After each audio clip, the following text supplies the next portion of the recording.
শিক্ষক নিবন্ধন পরীক্ষায় আপনার প্রস্তুতি কেমন হবে? শিক্ষক নিবন্ধন পরীক্ষার জন্য করে আপনি প্রিলিমিনারি এবং লিখিত পরীক্ষা দুইটা পার্টি প্রিপারেশন নিতে হবে। যারা মোটামুটি আপনারা চাকরি প্রিপারেশন নিচ্ছেন তাদের ক্ষেত্রে বলি যে প্রিলিমিনারি পরীক্ষায় পাশ করাটা সহজ, যদি আপনি বুঝে পড়তে পারেন। বুঝে কেমন? যেহেতু এনটিআরসি এর পরীক্ষার সিলেবাস দেওয়া আছে, সিলেবাস মোতাবেক আপনি এমসিকিউ পরীক্ষার প্রিপারেশন নেবেন। পাশাপাশি যদি ভাবেন যে আমি প্রিলি পরীক্ষায় পাশ করার পরে লিখিত প্রিপারেশন নেব, তাহলে ভুল হবে। এই জন্য কী করতে হবে? একই সঙ্গে প্রিলি প্লাস লিখিত দুইটা প্রিপারেশন একসঙ্গে আপনাকে নিতে হবে। যে বিষয়ে লিখিত পরীক্ষা দেবেন সেই বিষয় সম্পর্কে সম্যক ধারণা আপনার থাকতে হবে।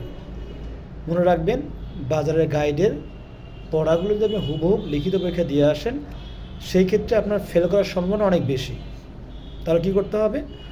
প্রতিটা অধ্যায়ের প্রতিটা টপিক্সকে আপনাকে আলাদা আলাদাভাবে নিজে নিজে নোট করতে হবে।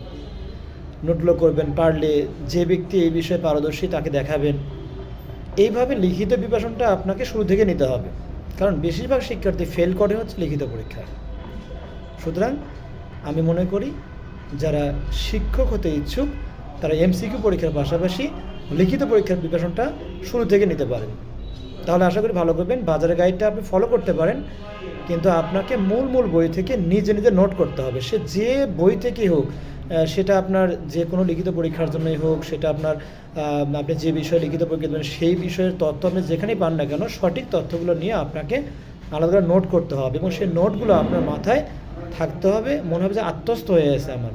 ফলে লিখিত পরীক্ষার তারাই পাশ করে যারা নিজে নিজে বানিয়ে লিখতে পারে, যারা নিজে নিজে প্রশ্নগুলো বুঝে তার মতো করে লিখতে পারে। কারণ এনটিআরসি আপনাকে শিক্ষক হিসেবে গ্রহণ করবে, শিক্ষার্থী হিসেবে নয়। কিন্তু বেশিরভাগ শিক্ষার্থী যেটা করে সেটা হলো যে বাজারে গাইড দেখে হুবহু পড়ে পরীক্ষা দিয়ে এসে বলে যে আসলে আমাকে ফেল করে দেওয়া হয়েছে। আপনার ফেল করার মূল কারণটাই হলো আপনি গাইডটাকে ফলো করে হুবহু সেই গাইডের ভাষাগুলো লিখে চলে আসতেছেন। সুতরাং আমার মনে হয় আপনারা যদি শুরু থেকে আপনার অনার্সে পঠিত বিষয়সমূহ, ডিগ্রি পর্যায়ে পঠিত বিষয়সমূহ মূল পাঠ্য থেকে নিজে নিজে নোট করতে পারেন এবং সেই নোটগুলো আপনি যদি আত্মস্থ করতে পারেন, আশা করা যায় আপনি লিখিত পরীক্ষায় উত্তীর্ণ হবেন। ধন্যবাদ।